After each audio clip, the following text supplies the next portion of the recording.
యేసుక్రీస్తు నామములో మరి అందరికి కూడా వందనాలు. మరి సమయంలో మీ అందరికి కూడా నేను ఒక విషయం తెలియచేద్దామని ఈరోజు నేను ఈ వీడియో చేయడం జరుగుతుంది. దేవుడు ఆదామును మట్టి నుండి చేయలేదు అనేటటువంటి ఒక మాటతో నేను ఒక వీడియో పెట్టడం జరిగింది. ఆ వీడియోని చాలామంది తప్పుగా మరి చూపిస్తూ కామెంట్ చేస్తూ నెగిటివ్ కామెంట్ చేస్తూ మీకు వాక్యం తెలియదు, మీరు దుర్బోధన బోధిస్తున్నారు, మీరందరూ కూడా నిజంగా అసలు వాక్యం చదివారా, తెలుసా అంటూ ఆ వాక్యం చెప్పినటువంటి బ్రదర్ అరుణ్ కుమార్ గారిని కూడా చాలామంది తప్పుగా మాట్లాడుతున్నారు. మీరు వేమగిరి గట్టు మీద ప్రార్థన పెట్టారంటాడు ఒక బ్రదరు, మీరు దుర్బోధన బోధిస్తున్నారు, మీరు సరైన వాక్యం చెప్పట్లేదు. బ్రదర్, మీ అందరికి కూడా నేను ఒక మాట జ్ఞాపకం చేయాలని ఈరోజు ఈ వీడియో చేయడం జరుగుతుంది. నిజంగా ప్రతి ఒక్కరు కూడా పెట్టినటువంటి మాట ఏమిటంటే 2వ అధ్యాయం 7వ వచనాన్ని ప్రతి ఒక్కరు కూడా ఆదికాండంలో నుంచి చూపిస్తూ ఉన్నారు. అక్కడ ఆదికాండంలో 2వ అధ్యాయము 7వ వచనాన్ని ఒక్కసారి మనం చదువుకొని మళ్ళీ మాట్లాడుకుందాం. దేవుడైన యెహోవా నేల మంటితో నరుని నిర్మించి వాని నాసికారంధ్రములలో జీవవాయువును ఊదగా నరుడు జీవాత్మ ఆయను అని రాయబడింది. ఇక్కడ మనం ఒక విషయాన్ని జ్ఞాపకం చేసుకుందాం. దేవుడైన యెహోవా నేల మంటితో నరుని నిర్మించి, ఇక్కడ మనం జ్ఞాపకం చేసుకుంటే ఒక నరుణ్ణి నిర్మించడానికి ఆయన నేల మంటి నుంచి ఆ మట్టిని తీసుకొని ఆయన ఆ నరుణ్ణి నిర్మించడం జరిగింది. నేనేమంటున్నానంటే క్యాప్షన్ పెట్టింది కూడా ఏంటంటే, ఆ హెడ్లైన్ కూడా పెట్టింది ఏంటంటే, ఆదామును దేవుడు మట్టితో చేయలేదు అని పెట్టాం. అతను కూడా బ్రదర్ అరుణ్ కుమార్ గారు కూడా చెప్పిన మాట అదే, దేవుడు ఆదామును మట్టితో చేయలేదు అని. ఇక్కడ ఉన్నటువంటి మాట కూడా అదే, దేవుడు ఆదామును మట్టితో చేయలేదు. దేన్ని మట్టితో చేశాడంటే ఆదాము నివాసం ఉండడానికి, ఆదాము ఉండేటటువంటి శరీరమును ఆయన మట్టితో చేశాడు అని చెప్తున్నాడు. దేవుడైన యెహోవా నేలమంటితో నరుని నిర్మించి వాని నాసికారంధ్రములలో జీవవాయువును ఓదగా నరుడు జీవాత్మయ్యాడు. ఇప్పుడు ఆ జీవాత్మ ఎవరు అంటే ఆదాము. ఆ ఆత్మ ఎవరిదంటే ఆదాము. ఈ మట్టితో నిర్మించినటువంటిది ఈ మట్టిలో ఇక్కడే కలిసిపోతుంది. ఇది ఆదాము కాదు, ఆదాము నివసించినటువంటి ఇల్లు, ఆదాము ఉన్నటువంటి శరీరం. ఈ శరీరం ఎప్పుడు కూడా ఆదాము కాదు అనేది మనం జ్ఞాపకం చేసుకోవాలి. ఇప్పుడు ఫర్ సపోజ్ మనం ఒక విషయాన్ని జ్ఞాపకం చేసుకుందాం. ఒక కోడి చచ్చిపోయిందనుకో, దాన్ని కోడి చచ్చిందిరా అంటారు.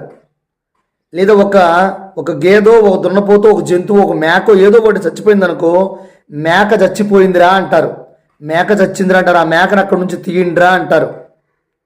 అదే ఒక మనిషి చనిపోయాడు అనుకో, ఏమంటారంటే ఆ శవాన్ని అక్కడి నుంచి తీయండిరా అంటారు, శవం ఎక్కడుందిరా అంటారు.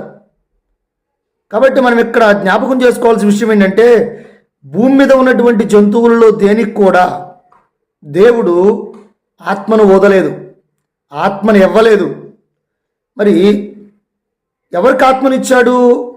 తన పోలికలో తన స్వరూపమందు తయారు చేయబడిన ఆత్మ ఏదైతే ఉందో ఆ ఆత్మని ఆయన మట్టితో తయారు చేసినటువంటి ఆ దేహంలోకి ఊదాడు, పంపించాడు ఆయన. ఇదే మనం జ్ఞాపకం చేసుకోవాలి. దేవుడైన యెహోవా ఆదామును మట్టితో చేయలేదనే విషయం మీ అందరికీ అర్థమవుతుందని నేను అనుకుంటున్నాను.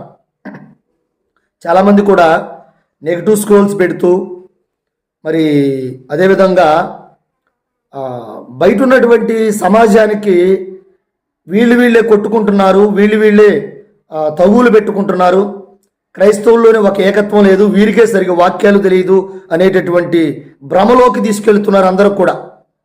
ఈరోజు మీరందరూ కూడా ఈ విషయాన్ని గ్రహిస్తారని నేను నమ్ముతున్నా.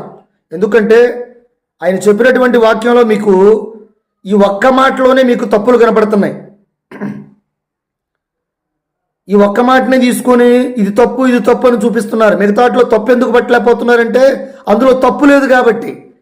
ఈ ఒక్క విషయం మీరు కరెక్షన్ చేసుకుంటే ఖచ్చితంగా ఈ వాక్యం మీకు అర్థమవుతుంది. ఎందుకంటే మన దేహము, ఇప్పుడు నా పేరు సురేష్ పాల్ అనేటటువంటి వాడిని దేవుడు మట్టితో చేయలేదు. నన్ను కూడా దేవుడు మట్టితో చేయలేదు. మన దేహములను మాత్రమే ఆయన మట్టితో చేశాడు. మన దేహములు మాత్రమే, మన శరీరములు మాత్రమే ఇక్కడ మట్టి నుండి వచ్చినవి మట్టిలోకి వెళ్ళిపోతాయి. ప్రసంగి గ్రంథాన్ని మీరు జ్ఞాపకం చేసుకోండి. ప్రసంగి గ్రంథాన్ని 12వ అధ్యాయం 7వ వచనంలో ఏమని రాయబడిందో మీరు ఒకసారి జ్ఞాపకం చేసుకోండి. ప్రసంగి 12:7లో ఒక మాట ఉంది, మన్నైనది వెనుకటి వలనే మరలా భూమికి చేరును, ఆత్మ దాన్ని దయచేసిన దేవుని యొద్దకు మరలా పోవును అని రాయబడింది. ఈ వాక్యాలు మీ అందరికీ తెలుసు, తెలియనటువంటి వాక్యాలు ఏమీ కాదు.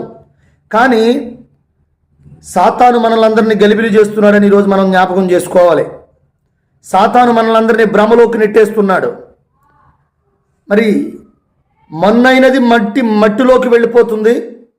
దేవుని యొద్ద నుంచి వచ్చినటువంటి ఆత్మ ఏదైతే ఉందో, ఇప్పుడు నేను ఈ సురేష్ పాల్ అనేటటువంటి వాడు రేపు దేవుని దగ్గరకు వెళ్ళి ఏదైనా సరే లెక్క చెప్పాల్సిన అవసరం ఉంది.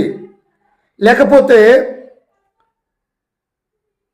నేను తీసుకొచ్చినటువంటి వారు ఎవరైతే ఉన్నారో వారి నిమిత్తమే నేను లెక్క అప్పగించుకోవాల్సి ఉంది అనేటటువంటిది సురేష్ పాల్ అనేటటువంటి ఆత్మ ఎవరైతే ఉన్నారో ఆయనే లెక్క అప్పగిస్తాడు తప్ప ఆయన దేహముతో వెళ్ళడం. ఇప్పుడు మనం జ్ఞాపకం చేసుకోవాలి, ఈ చిన్న విషయాన్ని బట్టి ఎందుకు మనం పొరబడిపోతున్నామో అర్థం కావట్లేదు. ఇక్కడ మనం జ్ఞాపకం చేసుకుంటే దేవుడైన యెహోవా నేలమంటితోనే నరుని తయారు చేశాడు, కానీ ఆత్మను మాత్రం ఆయన తయారు చేయలేదు. నివసించడానికి ఒక గృహం కావాలి, నడవడానికి ఒక గృహం కావాలి, మరి పని చేయడానికి ఒక దేహము కావాలి, శరీరము కావాలి. కాబట్టి ఆయన నేలమంటి నుండి తయారు చేసి అందులో ఆయన పెట్టినటువంటి ఆత్మను పంపించాడు. కాబట్టి మన్నైనది మరలా తిరిగి మట్టిలోకి వెళ్ళిపోతుంది. దేవుడు అనుగ్రహించిన ఆత్మ ఏదైతే ఉందో ఖచ్చితంగా ఆయన దగ్గరకు వెళ్ళాలి. ఈ ఆత్మ ఈ దేహములో నుండి బయటికి వెళ్ళిపోతే ఖచ్చితంగా ఈ దేహములో ఏమీ లేదు. ఈ దేహము పడిపోతుంది, కృంగిపోతుంది, శిథిలమైపోతుంది, మట్టి అయిపోతుంది, మట్టిలో మట్టి కలిసిపోతుంది. ఈ దేహములో ఏమీ లేదని మనం జ్ఞాపకం చేసుకోవాలి. ఆత్మ ఏదైతే ఉందో, దేవుని దగ్గర నుంచి వచ్చినటువంటి ఆత్మ ఏదైతే ఉందో అతడే మనిషి ఆత్మ. కాబట్టి ఆ ఆత్మ వల్లే మనం బ్రతుకున్నాం. ఇక్కడ మనం అర్థం చేసుకోవాలి, ఈ ఆత్మ పేరే తప్ప, ఈ ఆత్మకు పేరే తప్ప మరొక శరీరానికి దేవుడు పెట్టినటువంటి పేరు కాదు ఇది. కాబట్టి దేవుడైన యెహోవా నేల మంటి నుండి నరుని తయారు చేసి జీవాత్మను ఓదగా జీవించే ఆత్మ అయ్యాడని మనం చెప్పుకుంటూ ఉంటాం. కాబట్టి ఈరోజు మీరందరూ కూడా ఈ విషయాన్ని జ్ఞాపకం చేసుకొని నెగిటివ్ కామెంట్స్ పెట్టడం ఆపేసి పరిశుద్ధ గ్రంథాన్ని మరీ లోతుగా అర్థం చేసుకుంటారని